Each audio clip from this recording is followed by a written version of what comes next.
I lost a friend to suicide in 2014. I was completely unaware that he was struggling. It was, I think just a few days before, I found out on social media just before going to bed one night, and I spent all night awake thinking, like, why? You know, usual why was that? What if questions, what have I asked him?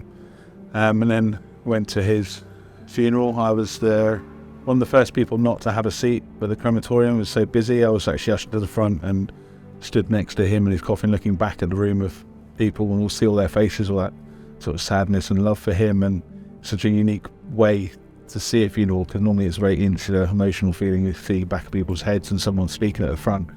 But that was a moment when I realised that, you know, how could someone feel so alone yet have so much love for them, and when I wanted to actually do something.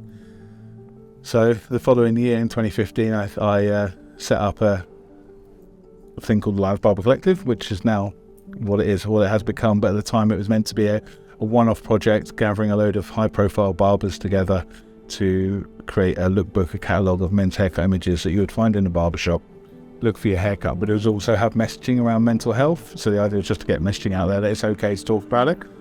And then when I was speaking to my clients about it, they all told me that I'd help them through their life, through the journeys, redundancies, relationship breakdowns, divorces, miscarriages, affairs, everything. Yeah. And then one of the guys was actually suicidal, told me that he was struggling really bad and didn't know what to do, and mostly I just listened to him, but I signposted him to some things, told him it was okay to seek help, and he actually went to end his own life, but thought about the conversation that we had, and that was enough to get him back in his car, go home, talk to his family, and start his journey to recovery.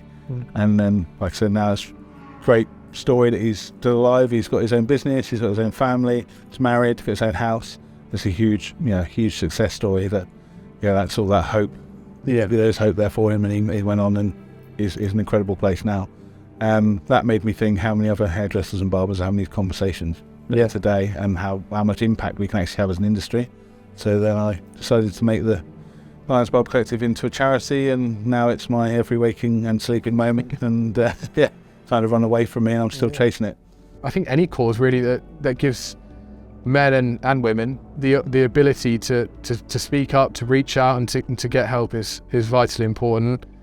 And really, from my side, from my organisation, I think Hugo can support with that. I think with the last 3-4 years of working remote, I think there's people, employees of large-scale organisations that are dispersed. They don't feel connected to their teams. They probably spend a lot of their day alone. If they don't have families, how do they connect with their teams? How do they engage with them? How do they feel part of something? And I think technology like Hugo and probably others really gives opportunities for people to connect, like you said, like with your business, right? Connecting barbers to their clients and to those people. But even just the simple little things, I think mean a lot and help a lot. Yeah.